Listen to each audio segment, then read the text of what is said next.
Ortognatinė chirurgija tai yra žandikaulių korekcinės operacijos sąkandžio tikslu. Jeigu trumpai, tai taip. Reiškia, sąkandis kas yra? Tai yra viršutiniai dantis, kaip jie kontaktuoja su apatiniais dantimis. Ir dantis priklauso žandikauliams. Tai jeigu žandikauliai išsivystę, vienas per daug, kitas per mažai, vienas tiesiai, kitas kreivai arba abudu skirtingom kryptim, tai dantis nesusikanda taip, kaip turi susikasti. Ir tada jau klausimas, ar gali ortodontas privesti viršutinius dantis su apatiniais į teisingą kontaktą, ar jau nebegali. Ar jau tie ortodontiniai judesiai bus per daug rizikingi dantims, ko pasekoje dantis gali iškristi, arba kitaip būti sužeisti, sužaloti.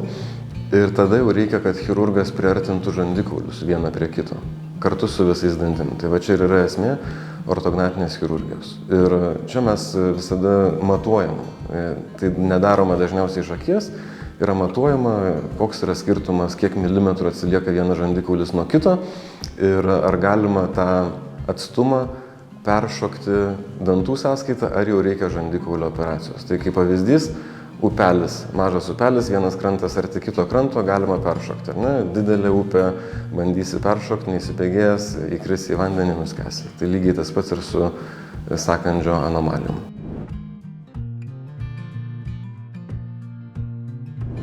Taip, tai yra sudėtinga šaka, todėl kad joje turi dalyvauti bent jau keli specialistai. Ir tai nėra operacijos, kurias galima atlikti rytoj. Joms reikia ruoštis kelis metus. Turi dirbti komandoje ortodontas, kuris dantis paruošia, išlygina ir paruošia operacijai. Tai trunka mažiausiai 1,5 metų, kartais 2, kartais 3. Tuomet seka operacija. Ir po operacijos dar apie metus laiko tęsiamas ortodontinis gydymas. Dėl to visas gydymas yra dinaminis, trunka apie 3-4 metus ir tai ir daro jį sudėtingu, kad negalima pulti ir čia dabar operuoti. Taip yra šiai dienai pasaulyje mados, kaip ir kiekvienoje medicinos srityje yra mados, kur ateina ir praeina, 10 metų trunka ir praeina ir supranta žmonės, kad ta mada nepasiteisino. Tai yra tokios mados, kaip vadinama chirurgija pirmoji, kuomet puolama operuoti ir tik tais po to bandoma sugaudyti dantis į taisyklingą sąkandį. Deja, tikri profesionalai to nedaro, nes jie mato, kad yra netikslu ir jie renkasi tą tradicinį gydymo būdą, kuomet viskas yra pasiruošiama kokybiškai, iš lėto ir tuomet pacientui suteikiamas jau kokybiškas rezultatas.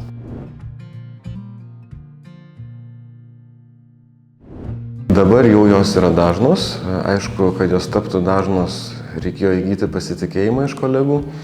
Ir mes tą aktyviai pradėjome daryti prieš daugiau kaip 20 metų.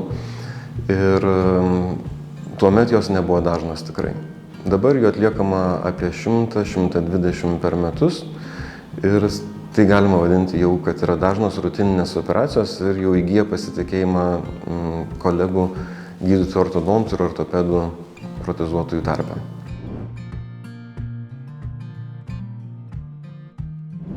Atliekamos jos yra dažniausiai jaunimui, bet jeigu jaunimas laiku nepastebėjo tos problemos arba nekreipė dėmesio ir jos negydė, gali būti, kad ateis ir 40 metų amžiuje ir gal net 60 metų amžiuje, kai pasirodys, kad dantų suprotezuoti kokybiškai neįmanoma esamai padėti. Tai vyriausia pacientą, kokį teko operuoti, tai buvo 58 metų amžiaus, kuomet buvo per mažas apatinis žandikaulis ir paprasčiausiai dantis jie nesusitikdavo apatiniais su viršutiniais, reikėjo pailginti apatinį žandikaulį, kad protezuotojas galėtų atlikti savo darbą kokybiškai. O jauniausi pacientai tai ateina dar 8 metų amžiuje, atveda jos tėvai, kuomet pamato jau patys tėvai plika akim pamato, kad žandikauliai vystosi ne visai taip, kaip turėtų. Ir to pasekoje sąkandis būna jau netoks, koks turėtų būti. Aišku, jie tada nuveda vaiką pas ortodontą, nes tikisi, kad dantų tiesinimo būdu būtų galima ir žandikaulius paauginti. Deja, tai ne visada yra tiesa. Tiksliau, netgi jeigu nuoširdžiai, tai labai retai tai būna tiesa. Dantis yra dantis, o žandikauliai yra žandikauliai ir tuomet pacientas yra konsultuojamas ir nukreipiamas jau ankstyvoj paauglystėje, jis yra nukreipiamas vienu iš 2 būdų. Jeigu matome, kad įmanoma dar dantis suvesti į taisyklingą sąkandį, nepaisant netaisyklingo žandikaulių santykio, pacientas gali rinktis tokį būdą. Jeigu matoma, kad tas atstumas yra per didelis, iš karto nukreipiamas pacientas jau kita linkme, ruošiamas operacijai, kuri gali būti atliekama nuo 18 metų amžiaus.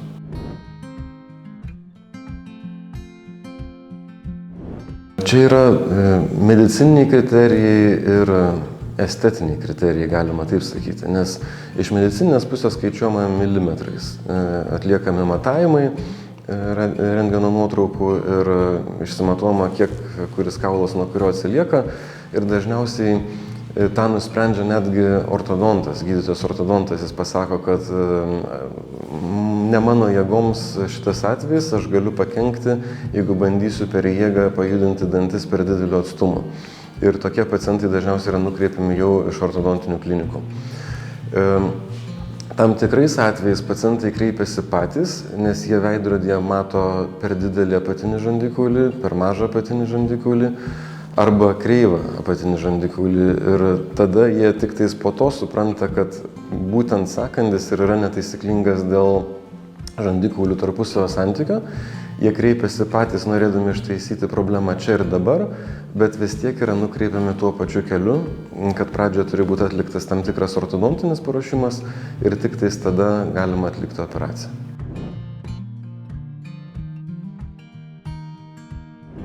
Yra labai daug ir aš visiems sakau, jie klausia manęs, o kas bus, jeigu aš nedarysiu tos operacijos?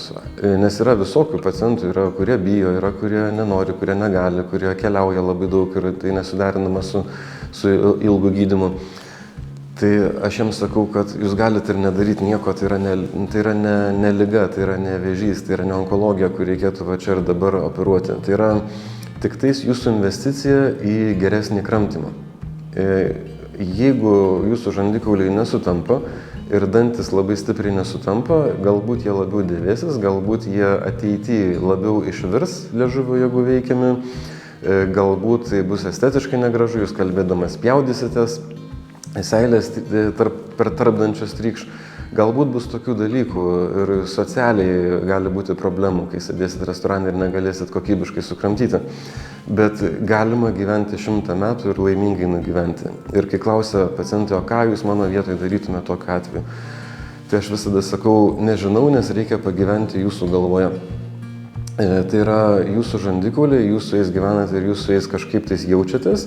Jeigu jums tai trukdo gyventi, tas sąkandis sukelia diskomfortą, jį reikia gydyti. Jeigu diskomforto nėra ir jūs tik iš gydytojo sužinojot, kad čia yra neteisinga viskas, tai jūs nebūtinai turit gydytis. Ir kaip pavyzdį pateikiu, sakau, jeigu jūs turėtumėte 2 arba 3 brolius dvynius, trynius ir sesės dvynės, trynės ir turėtumėt lygiai tokį patį sąkandį, kaip ir jie.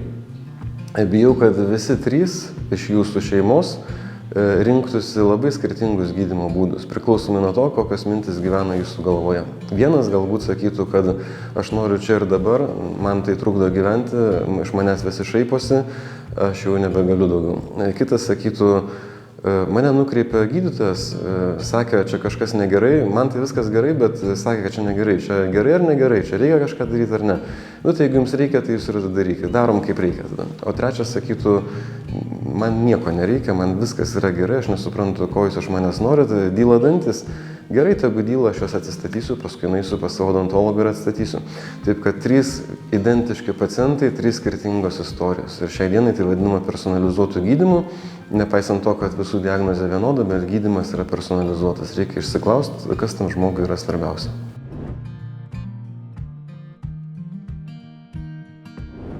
Tai tie atvejai sudėtingiausi yra, kai yra labai mažas žandikaulis apatinis. Jie praktiškai toks mažas, kad net smakro nesimato, apatinė lūpa vizualiai pereina į kaklą. Ir tai būna dažniausiai dėl sisteminių ligų, kurios pažeidė sąnarius. Tai apatinio žandikaulio sąnariai, jeigu yra pažeisti vaikystėje, nesivysto tam tikra žandikaulio dalis ir žandikaulis neužauga. Ir viršutinis žandikaulis tada lygiai taip pat neužauga. Ką tai duoda? Tokie pacientai, jie labai kenčia, nes jie negali prakvėpuoti naktį dėl mažo žandikaulio. Jiems užkrenta liežuvis, jie labai knarkia, naktį netgi sustoja kvėpavimas ir tai vadinama miego apnėja, obstrukcinė miego apnėja. Tokie pacientai, jie jau nuo slenksčio matosi, kad jų akys pavargę, nes jie visą naktį kovojo bandydami įkvėpti orą. Jų akys jau yra pavargę, paraudę tokios. Ir matosi, kaip jie kankinasi. Tai tokiem žmonėm tokios operacijos yra absoliučiai indikuotinos, sakykime, netgi galima sakyti gyvybinės indikacijos. Ir pailginus žandikaulius, sukūrus gerą sąkandį ir atvedus žandikaulius į teisingą padėtį, neretai reikia pailginti ir 2 ir 3 cm tą žandikaulį, kad viskas atsistotų į savo vietas. Tada jie pradeda kvėpuoti. Ir tada jau pradeda visiškai naują gyvenimo kokybės puslapį, kai jie sako, dabar jau mes galim gyventi, mes jau nebemieguisti, mes jau normaliai funkcionuojam. Ir labai esam laimingi. Tai va tie pacientai, kuriems iš tikrųjų ne tik estetiškai, ne tik funkciškai, bet ir realiai atverti naują gyvenimo puslapį, nes jie jau gali kvėpuoti ir jau nebeturi to dieninio mieguistumo, tai yra pats didžiausias toksai pasitenkinimas vidinis.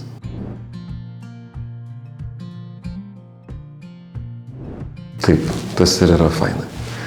Kartais tos operacijos trunka ir 12 valandų ir tam reikia jau nebe vieno chirurgo, nes reikia keisti ir sąnarius, reikia tos žandikaulius ypatingai išilginti, kad atsidarytų kvėpavimo takai. Tai tos ilgos operacijos, per kurias visa komanda labai pavargsta, bet po to tai atsipirka, nes žmogus iš tikrųjų sako, va dabar viskas gyvenam iš naujo.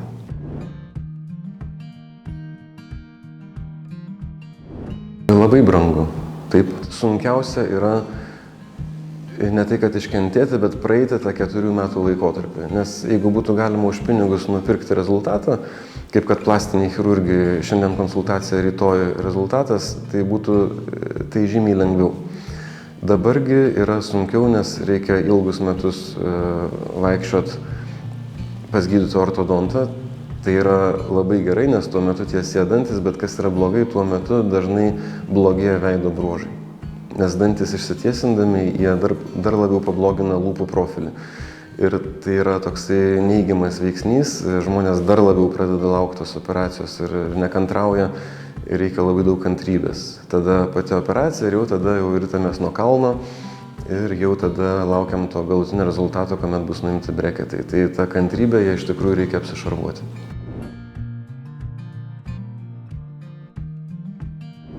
Yra tam tikrų metodų, kuriuos galima pritaikyti vaikystėje ir paauglystėje, kad nereikėtų operacijos, bet tai nėra 100% metodai.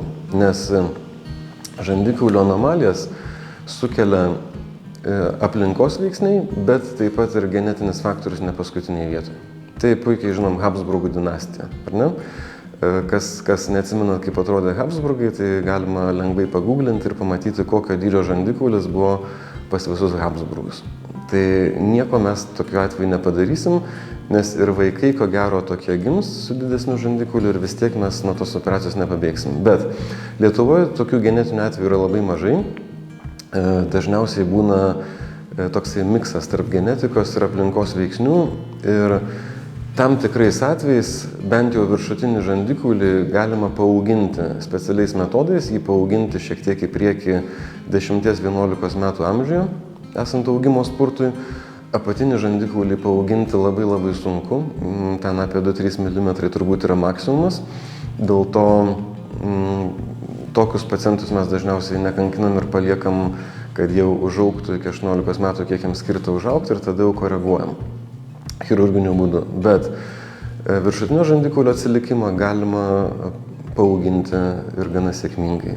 Todėl kiekvienu atveju prognozė yra nustatoma personalizuotai kiekvienam pacientui ir būtent tokiam reikėtų nepraleisti šito amžiaus, gal net nuo 6 metų kartais jau pradėti žiūrėti, bet tas kritinis periodas yra 9-10-11 metų amžius. Nes pats pacientas ir jo tėvai, jie negali nuspręsti, ar čia yra lengvas atvejis ar sudėtingas ir būtent ortodontas anksti pamatęs, jis gali nukreipti teisingą linkmę. Ar tai reikia pradėti gydymą už 6 metų, o gal 90, o gal apskritai net nėra ko tą gydymą pradėti, reikia paleisti vadeles ir palaukti 15-16 metų, kuomet jau eisim link operacijos. Kiekvienas pacientas, kiekvienas artimasis ar ten globėjas tėvai, turėtų prižiūrėti savo vaikus ir laiku pastebėti tą problemą, kad jie užaugtų laimingi su taisyklingais sąkandžiais, kurie iš dalies irgi gali padaryti laimingais.